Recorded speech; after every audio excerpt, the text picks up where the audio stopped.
Why? Kasi doon nagbabago at nagsisimula ang buhay ko noon. Why? Kasi nung high school and college students ako, lahat may purpose. Sabi ng mama ko, anak, mag-aral ka mabuti at huwag kang magpapaligaw sa mga babae. Dahil isa lang ang gusto ng mga babae sa'yo. Alam mo kasi mga babae, pag makuha ng gusto sa lalaki, iwanan ka na. So hindi ako nagkakaroon ng girlfriend. Pero nagiging embalmer ako, yun may purpose. Bakit? Lahat ng parte ng katawan, lalo na sa babae, kitang-kita ko na. Na pwede ko pang mahawakan. Ako pa mismo maghuhubad. Kahit ka, alam mo yung tipong hinuubaran mo, tapos sasabihin mo, teamwork. Wala talaga. Patay na. Tama ba? Wala kang teamwork. Kaya sabi ko sa sarili ko, ang hirap pala kung patay.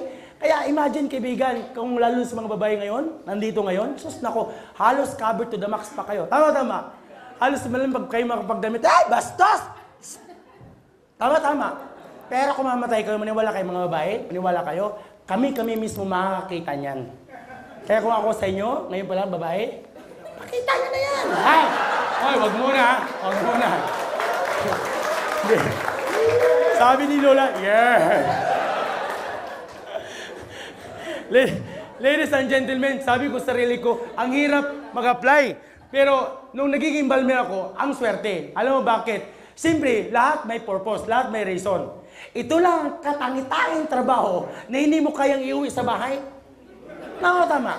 Kung ikaw ay isang teacher, pwede mo dalahin sa bahay ang homework mo. Tama. Ang hirap ko yung balmer. Nak, dalahin mo yung patay dyan, nak. Overtime din sa bahay. Ang hirap, no? Ang hirap. After 4 years, nagsarang pulinarya, good news, wala akong choice. Mag-apply naman na ibang trabaho. Habang naglalakad ako, may isang taong nakatingin sa akin. 2:00 ng hapon. Gutom na ako, kaibigan. Alam mo kasi, kapag ikaw naman talaga ay gutom na, nag-a-apply ka ng trabaho, may isang opportunity, nagabang sa akin. Sabi ng isang tao, gusto mong yumaman? Tinuro ako. Sabi ko, ano, bakit? Sabi niya, pasok doon, may seminar. Sabi ko, may kain? Mayroon! Alam mo kasi, pag 2:00 na, gutom na, pagkain kagad ang iniisip. Tama. So pumasok ako. Nako, ganito din ang nangyayari. May isang speaker, gumaganon pa, Yayaman tayo. Hindi pala, kayo lang. 6 lang kami. Kapapasok ko lang, parang ganyan talaga, sir. Nakaganyan din ako. Slacks din yung gamit ko, sir. Okay din yun. Yung shoes, sir, ganyan din talaga yung itsura. Tinuturo ako, yayaman ka. Kaupo ko lang. Sabi ko, ako. Sabi niya, oo, ikaw. Sabi ko, kaupo ko lang, yayaman na.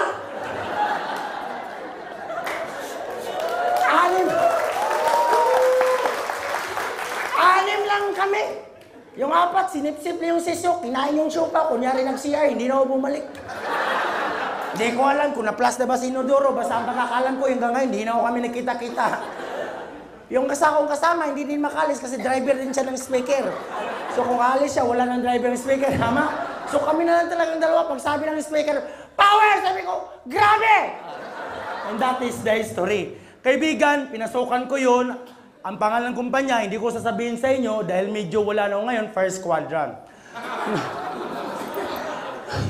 Nung dumating ang kumpanya noon, nagsara siya, naglipat naman ako, nagsara, nagsara, hanggang naging palaboy-laboy na lang. Dumating sa punto, sabi ko sa sarili ko, ayoko na mag-networking. Bakit? Gamitan lang pala. Kasi that was the time talaga, naglabasan lahat ng mga scam. Tama. Ang prinsipyo ng isang networker, bilang isang networker, papaiba-iba. Kasi wala kami magandang training, that was the time.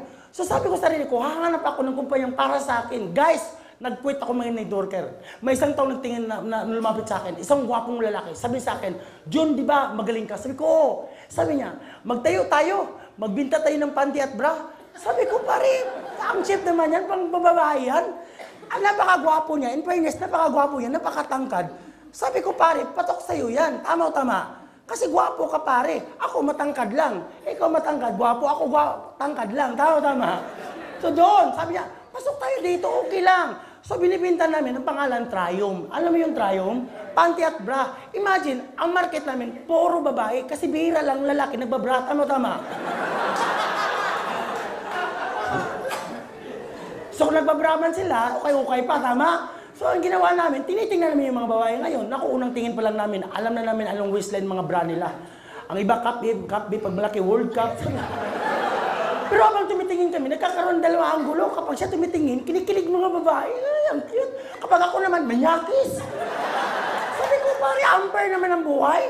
So, umalis ako sa kanya hanggang pumasok ako ng isang kumpanya. Doon, medyo nagkakaroon talaga ng break. Why? Pumasok ako sa isang kumpanya na kapareho ko din ang pinasukan ni Chairman Charles Langurayan na isitaas ko. Nung pumasok ko ng kumpanya noon, nako, grabe, ginawa ko ang lahat. Imagine mo naman, ladies and gentlemen. 2:05. Nagsimula ang kumpanya ito 2:05. Nag-lunch 2:06. Lahat ng pumasok ng kumpanya dito, hindi ko lang babangkitin kasi nasa itaas. Tama o tama? Lahat ng kumpanya pumapasok sa kumpanya nito, maniwala kayo, yumaman hindi. Yumaman, of course. Bakit? Nauna sila eh. Tama. Nung ako, pumunta sa Davao ang kumpanya na yan, 209 na. Sabi pa na nalikat sa akin, Jun, pasok ka, bakit? Pioneering dahil dito, pioneering. Sabi ko, pioneering. Kailan nagsimula? 2:05. Patay. Tama. 4 na taon ng kumpanya bago sila pumunta sa Davao.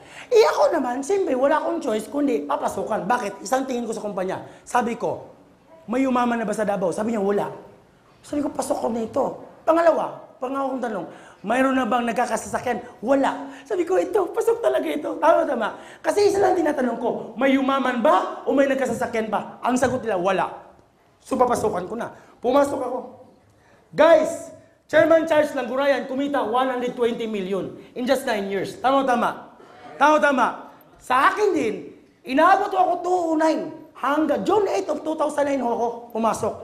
Nag-resign ako last other day, March 11. Pumunta ako dito, March 12. Kahapon ho. Mansari ko kahapon.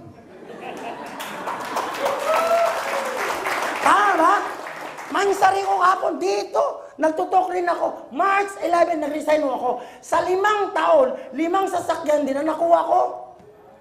Sa 5 taon, 2 bahay, 1 lote. Guys, ito bang malupit?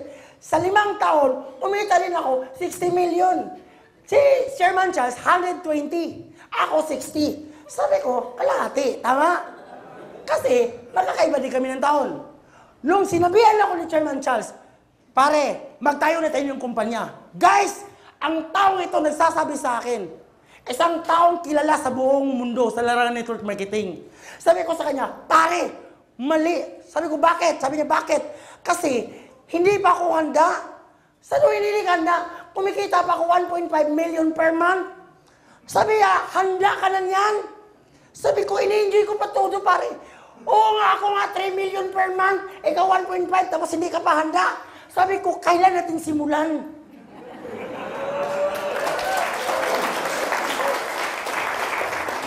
Guys, yung sistema nito, dito nyo makikita ang credibility ng isang may-ari.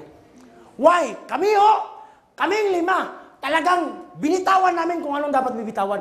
May mga tao nagsasabi sa amin, ang sayang naman yan. Tama. May mga tao, mga siraulo na siguro yan. Tama. Bakit? Iniwan ang laki ng kita. Tama. Guys, kami na ho, nag-i-enjoy. Kami ho. Ang tanong, yung papasok dito sa ilalim namin, na nagpapapicture. Yayaman ba katulad namin? Simple lang tanong, kami yumaman na. Kami sikat na. Kami nasa top na. Pero ito magpapapicture pa. Yayaman pa ba? Huwag na tayo maglokohan. Guys, sabi ko, hindi ko na kaya sa konsensya. Sabi ko sa kanya, pare, kasi pareho kami ng puso. Pusong mamon. Sabi ko sa pare, hindi ko na kaya. Masigmura yung mga leaders ko, mga downline ko. Bakit? Ang daming hinahataw. Alam ko na kanapunta nila dito sa bayan. Alam ko. Hanggang kikita lang sila, pero hindi na yayaman. Gusto nyo malaman? Gusto nyo bang malaman bakit natayo ang I1 Corporation? Yes. Sabi nga nila, natayo ang I1 Corporation which is the perfect timing. Sabihin nyo, perfect timing. Lakasan nyo, perfect timing. Hindi namin tinayo ang I1 Corporation na tinayo lang dahil na-terminate kami. Hindi ho. Kusa kami nag-resign. Imagine, Charles Langguray nag-resign February 11. Nung nag-resign siya, sabi ko, pare, sa loob lang muna kami para magawa natin ang marketing plan. Tama. Sabi niya, sige, gagawin natin ang marketing plan. February 11 yun. March 10, nung natapos marketing plan, sabi ni Paring Charles, Anthony, magpasa ka na. Pasa na si Chairman Anthony. Sabi naman niya sa akin, ikaw na naman, June Nagaraw. 11, pumasa na naman ako. Doon na yanig at nag-change ang kanilang pangalan. Loyalista na sila. Ano nangyari? Gusto mo malaman? Gusto mo malaman? It is simple because why? I want creating on its perfect time. Gusto mo malaman bakit perfect time? Yes. Guys, way back 1998,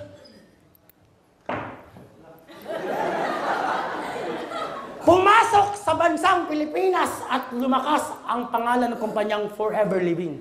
Tama. Maraming yumaman dyan. And breaking the history, this is only the company na isang jeepney driver nagdadrive ng sariling Ferrari. Kung ikaw makadrive ng Ferrari at jeepney driver ka, anong masay mo? Kakaiba, tama. Guys, hindi ko basta-basta. Kumita ang isang taon nito, 250 million. The late June Quintana, pwede mo palakpakan natin? Kahit wala na ho siya.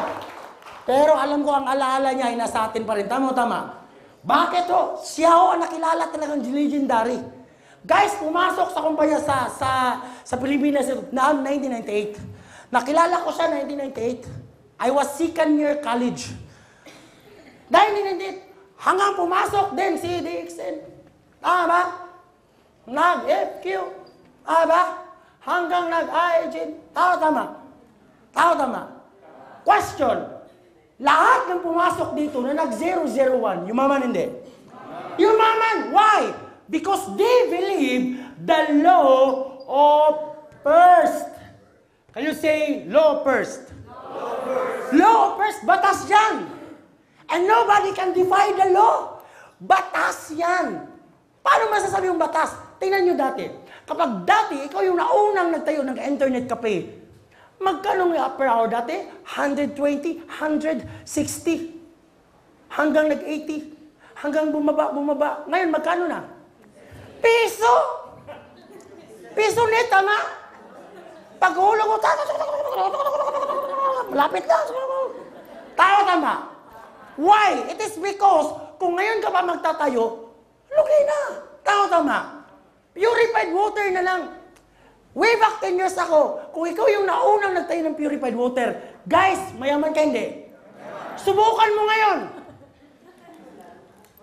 Halos ipamamigay ng tubig, tama. It is because nauli ka na. The law first. This is the law. So lahat na naniniwala dyan, yumaman hindi. Yumaman. Why? The law first define a blue market. Can you say blue market? Sabihin niyo, blue market. Ano ibig sabihin ng blue market? Parang sa isang punong, maraming isda, 1 milyon ng isda, ikaw pa lang ang nangingisda. Habang ikaw ay nangingisda sa isang punong, marami kang makuha, hindi? Kasi ikaw pa lang may isa. Tama. So sa dami ng isda, 1 milyon ng isda, ikaw pa lang ang isa kasi nauna ka. Tama. Habang dumadami ang distributor, ang daming pumasok. Dumadami din sila. Tama. At they are creating the first wave in the history in the Philippines. Lahat na pumapasok dyan, yumaman. Tama. Kasi naniwala sila sa law first. Guys, nag-10 taon sila. After 10 years, anong nangyayari sa kumpanya?